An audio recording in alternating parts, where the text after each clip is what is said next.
Hey, Scott from Aristocob.com here. And Seth from theshrinkingpastor.com. Together, the three of us. Wait there. We're Markwood Men's Breakfast Club. Welcome back once again. Good morning, boy. Good morning, Homer. What was smoking? Orlik tobacco, golden sliced. You know, we smoked this not too long ago. Made in Denmark. It was good, so we're going to smoke it again. Yeah. This is the one that you got to use the pinch, poke, twist, and poke again method. Right, because it's a slice. Takes a bit of a challenge to get it going, but it's worth it. Takes a bit of a challenge to get it open too. Yes, it does. So I'm going to smoke this in a Country Gentleman that I haven't swapped out the stem for the Danish. I don't know why. This is a new tin. Is it? Yes, it is. Whoops. So now we have a couple of these open here. Yeah. It's alright. That's alright, we'll take it. I love the smell of this. Yeah. Describe that smell. Well, it kind of has the ketchup-y, a little bit ketchup smell. It smells, though, like tobacco. It's not. There's nothing. It's not in English. Yeah, it's got. It doesn't. It doesn't have. If it has any kind of a casing or a topping on it, Yeah. it's not dramatic. I just like it. Yeah. So one of the things I wanted to talk about today. Are you active much at all on Facebook? Yeah, yes, I guess. Really depends on what you mean by active, but Well, active. Do you log in occasionally? I have a Facebook account, and I log in occasionally, but these days I'm more of a lurker than a participant on Facebook. And typically I'm there for 10 seconds before I'm out. Mm-hmm. There is about 10 seconds worth of scrolling I will do 3 times a day, and that's it. Unless I've been tagged in something, or I have posted pictures of the kids or some sort of status update that's important. And even then, when you'll open it up and you'll see that, I've been tagged in a few things, and you'll take a look at it. It's like, I don't know that person. I'm not interested in that. Or it's some extended family member who's just tagging everybody they know. And it's like, look at this ice cream cone I ate, and they're tagging everybody in it. I'm like, I don't know you like that. I don't need to see your ice cream cone. I'm very proud of your ice cream cone, I guess. I don't typically tag you in my Aristocob pictures. Thank you. I do on Instagram, though, if it's necessary. I am also a part of 2. Okay, so Facebook. I'm gonna rant for just a second. Facebook has started to tick me off a little bit. I am a part of 2 Facebook groups that I have not been able to figure out how to turn notifications off for. So anytime there's any sort of post of significance, I get a notification. That drives me crazy, because one of them is a very, very, very active group. It's a plumbers group. Has over 10,000 members. I'm getting notifications from it all the time. The other notification that bothers me on mobile is when one of my friends starts shooting live video. And that's a new one. So now the app will say, hey, you've got 2 unseen notifications. I log in, and there are 2 people that were recording videos of their cat. I don't need, or it's an organization that I maybe have followed that was showing a live video 10 hours ago that I wasn't there for. I don't care. Stop notifying me about that. I don't know how to turn that notification off. And I'm a millennial, so I'm most likely to not figure out how to turn it off and just complain about it. So I'm sure that there's a way, but it's annoying. Yeah. Well, in most cases on Facebook, I find that there is a way, and that way is convoluted to get to. That way is delete your account. Well, no, but sometimes they'll have mute this chat, but then apparently that's only for a certain period of time. because I have chats that get unmuted, and it's like, I want to leave this chat. And then I find that I'm back in the chat. So people add me back in or something. I don't care for Facebook. I have a Facebook account specifically so I can have the Aristocob Facebook page. And I know that there are people that prefer Facebook as their social media platform. And I don't want to reject those people because there's some really great people I know that are active. And again, part of what I'm thinking about is the Corncob Nation.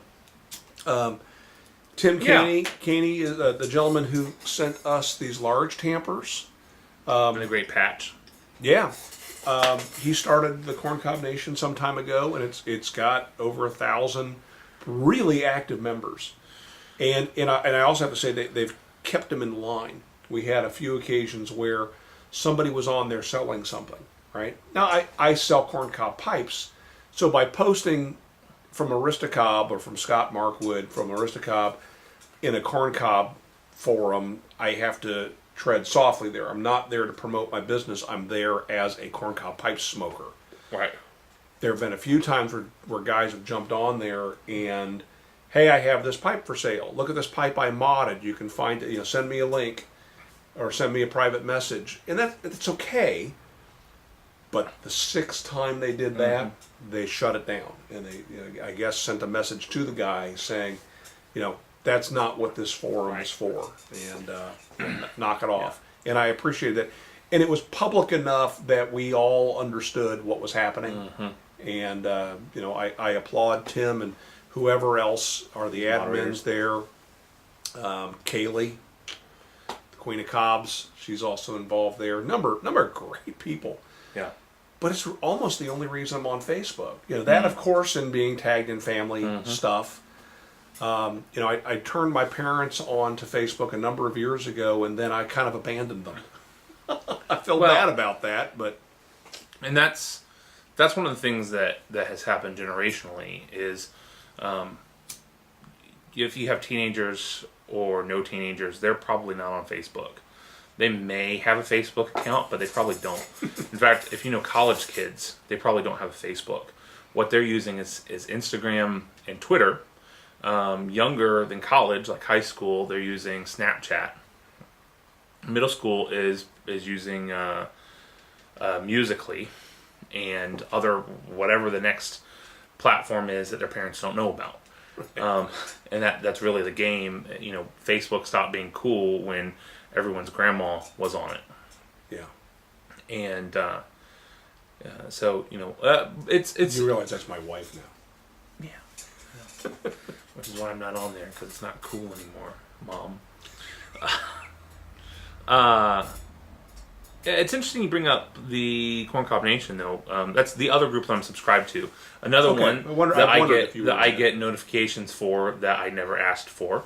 Not that it's not you. It's Facebook. I blame. It's the notifications I don't care for. But one of the things that I've noticed in perusing the forum there is that I don't recognize, and maybe it's just ignorance on my part, but I don't recognize a lot of crossover between the members of the Corncob Nation Facebook group and the YouTube pipe community.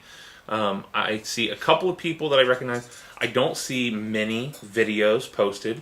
Occasionally, if someone is asking for, hey, I'm a noob and how do I pack a pipe, someone will link to a YouTube video. Right. Our video was linked when these came in and when we mentioned the forum. But really, I've been kind of surprised that they seem to be two almost completely separate communities. Well, okay, I wouldn't say they're completely separate because I would say 20%-ish are also YouTubers or have been. I think of like Robert Carter or Bob, as I originally knew him, but on Facebook he's known as Robert. So, however you want to be called there, Bob. Bob used to be crazy active on YouTube. He is, at least at the time, was a trucker, and like Boontar, turn the camera on and chat. Yeah. And he was doing some really wild experiments with cleaning his corncob pipes using the salt and alcohol method, and even got to the point where he was taking a glass of alcohol and just soaking the whole cob in it, and doing some things that people had said, whatever you do, don't leave the alcohol in it. And he's like, well, what happened if you do? And he tested it. That's and cool. yeah, I mean, did some really, really good videos. I mentioned Kaylee, the Queen of Cobs. She's got a few videos out there. Not enough for my taste, because my go-to place is YouTube. It absolutely is. And there are several others, but there are some, like I said, that were active on YouTube back when that was the only community, right? And have ventured away from there to various other social medias. So I wonder if we'll see. I'm doing some predicting now. I predict that we will see a resurgence of videos being produced on places other than YouTube. So with how easy Facebook Live is now, to, with a click of a button in the app, start recording, it is just like Periscope. It is immediate feedback, right, immediate interaction with people that are watching, and it saves it automatically. Right.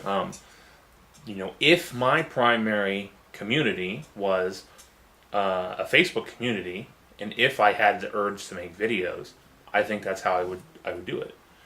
Unless you wanted to do production, but we've commented and seen that seems to be less and less common. Seems to be much more turn the camera on, talk for a bit, turn the camera off.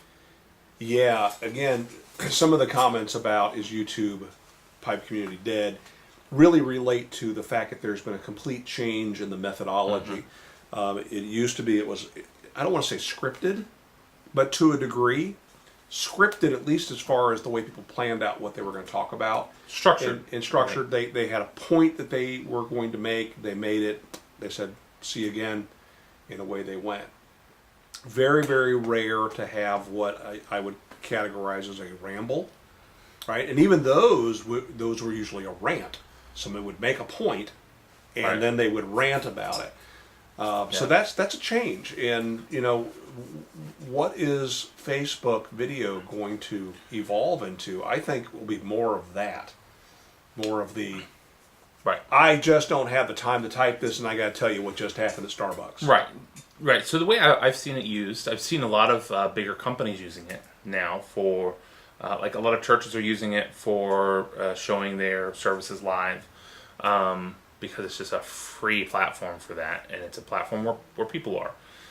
I've seen some businesses, some small businesses using it for like a Q&A, weekly Q&A session. And you're right, I think that it is even faster than ranting into a YouTube video and then waiting for it to upload.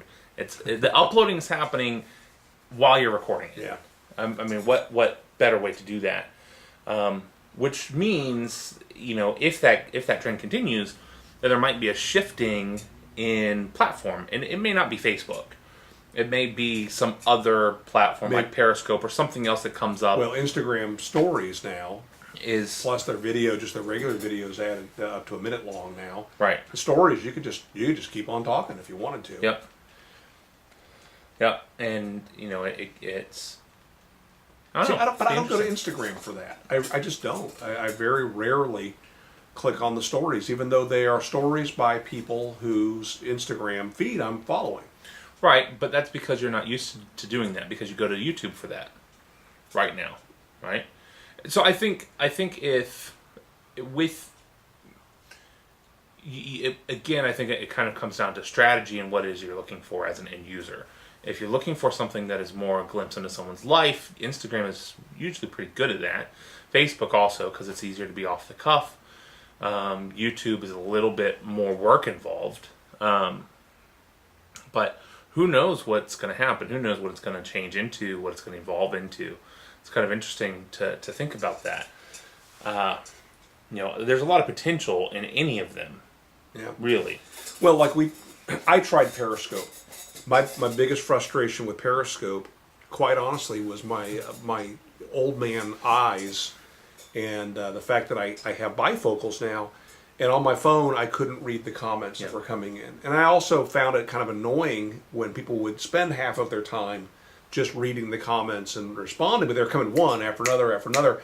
And so the comments that the person was saying was, yeah, me too. Bob, right, so, absolutely. Yeah. I'm like, wait, what? What did I just miss? Right. And so the instant feedback, while it's nice if it's managed, I do a lot of webinars. And in webinars, I respond to people raising their hands, asking questions, typing text messages that stay in a queue that I can then respond to. And get out of the queue. I'm interested in YouTube Live. Yep, we've done that before. But again, that's one of those things that does become more interesting when it's two-way. And that requires at least one person paying attention to what's happening in the queue. Right. Which, I think with Periscope and with YouTube or Facebook Live, I think the emojis are crucial to that instant feedback. Yeah. Okay, sure. So tapping hearts and right. Because that then gives you some. You're not having to focus on reading what people say, and in some, if there's so many people, it just flies by anyway. This Christmas time, Santa Claus on Facebook did a great job of showing pre-recorded live footage they had on a loop of reindeer and Christmas lights, and that page kept popping up in my feed. Right now, some news station is tapped into a local eagle's nest and is showing live footage. So they're getting all of the traffic, this news station, but they're showing live footage of an eagle's nest where 2 eggs have been laid and they're waiting for the eagles to be hatched. I'll tell you somebody who's doing the YouTube one very well is Izzy Swan. I love Izzy anyway. I think he's just such a creative guy. I love his style and the way he thinks. And he has 2 channels now, and on his more vlog style channel, he does a show every week where he brings a couple guests on, and they're usually folks that are makers, or they're in a business, or they're in design or something like that. And not only is he having a conversation with them, but there is also great interaction with the folks in the comment section. And he manages that well, because he'll throw a question out to his panel, and then he'll be watching the comments and even commenting upon some of those as well. But he'll say, hey, we got a good question here from Steve. Steve just asked, all right? And he's good at staying on top of that.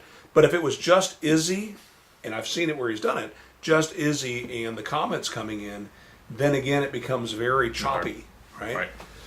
So I like the way he's doing. I like Izzy. Yeah. That's is the channel called this, or the show? He has a show. It's what is he up to? I like dad humor anyway.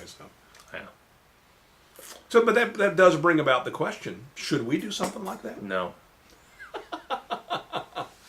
Well, if we announced it in advance and maybe do like a live show, like monthly or something, this could never be that. No. So yeah, I like the live element of that. I really enjoyed it when we did it in Chicago, because it was a very special event, one-time thing. If you missed it, we'll link it below. You need to see this. It's our most popular video. Is it really? On the channel? It was the last time I checked. Okay. So yeah, that was a lot of fun. There was a lot of energy, a lot of space. It was just we had goofballs there playing around. It was a fun time, a fun thing to do, and it was something. YouTube Live had just come out. We were streaming it through the internet on my cell phone, so it was amazing that it worked at all. It was a fun time. So something like that, I think if we had the time to plan it and to do it right, we could do it. I wouldn't want to do it regularly unless there was a purpose to it. It's hard. It's so hard for us to make time. Right. To even do what we do here. Right.